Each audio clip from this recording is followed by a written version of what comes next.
नमस्कार प्यारे अध्यापकों, क्योंकि आप बच्चे नहीं हो, आप अध्यापक हो। आप कुछ तो बच्चों के पापा है, आप में से कुछ मम्मियां भी है। कुछ बच्चे को पास में बिठा के मम्मियां देख रही है और पापा तो शायद ही देख रहे होंगे बच्चे को रख के। तो 14 लाख फॉर्म भरे गए हैं और पद जो है वो हो सकता है बढ़ भी जाए। और मोटिवेशन यही है, आपको तो एक पद चाहिए। वो डायलॉग जो बड़े पुराने समय से चला आ रहा है वही आप पे मार रहे हैं। लेकिन सीधी सी बात ये, सबको एक एक पद चाहिए भाई। दो दो पद लेके कोई क्या करेगा? तो आपको भी एक चाहिए, सब 14 लाख को एक एक पद ही चाहिए। तो तैयारी जारी रखो, अभी 60% का जुगाड़ बिठाओ। शायद पढ़ने वाले बच्चे मुश्किल से 1 या 1.5 लाख है, सच्चाई यही है। क्योंकि हम यूट्यूब व्यू के आधार पे अंदाजा लगा लेते हैं कि इस भर्ती का कितना क्या माहौल है। ठीक है, हाँ, मेरे ठीक आ रहे हैं, शिक्षण विधियां अच्छी पढ़ रहे हैं बच्चे। और ठीक है, आपके समझ में आनी चाहिए भी। आपका ये जो मोटिवेशन है ना, आप देखते हो तो फिर मन करता है कि यार करवा देते हैं। जब आपकी रुचि नहीं होगी तो फिर हमारी भी नहीं होगी, सीधी सी बात ये है। हम हमारे लिए भी कर रहे हैं और आपके लिए भी कर रहे हैं, दोनों ही बात है। हमारा स्वार्थ ज्यादा होता है कि चलो हम पढ़ाएंगे तो ही तो जिंदा रहेंगे, अध्यापक पढ़ाएगा तो ही तो जिंदा रहेगा, नहीं पढ़ाएगा तो फिर क्या बचेगा। तो शिक्षण विधियां ये थोड़ा सा पार्ट लंबा है, थोड़ा ज्यादा पढ़ना पड़ता है। बातें तो, काम की बातें तो कम मिलती है, लेकिन फिर भी पूरा डिटेल तो करवाना पड़ता है भाई, सीधी सी बात ये है। और अब रीट का ज्यादा समय आपका बचा नहीं है। इस समय में लास्ट बार कोई लेना चाहे कोर्स तो रिकॉर्डेड मात्र 599 में है और लाइव और रिकॉर्डेड 999 में है।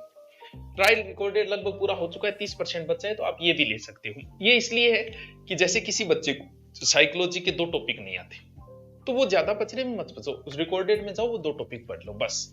किसी को शिक्षण विधि नहीं आती, ये नहीं है कि आप पूरा कोर्स सब पढ़ोगे, नहीं पढ़ सकते। भी वही बात है, 599 किताब आती है, 599 का कोर्स हो गया आपको। ये सिर्फ आपको ये है कि जो चीज नहीं आ रही है, जैसे सिंधु घाटी समझ में नहीं है तो ओनली सिंधु घाटी पढ़नी है आपकी है। अगर समय के ऊपर आप लग रहे हो, पहले से तैयारी कर रहे हो तो बहुत ही अच्छी बात है।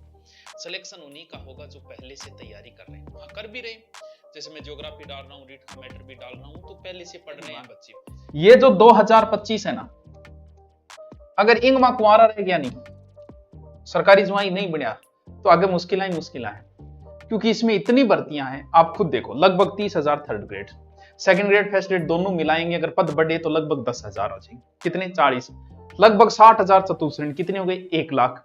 फिर जेल प्रेरी की भर्ती और राजस्थान पुलिस की भर्ती, एलडीसी की भर्ती, ग्राम सेवक की भर्ती, पटवार की भर्ती, और छोटी मोटी करके कम से कम 50,000 भर्तियां और हो जाएंगी।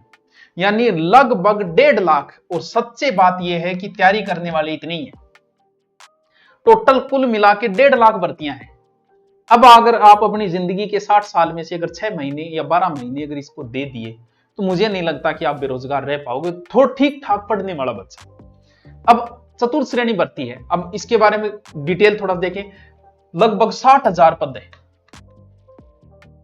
आज तक तो आईडा को नहीं, जीडी के अलावा इतने पद आज तक कहीं नहीं है। जीडी में आया करते थे 40,000, 50। और राजस्थान में इतने पद।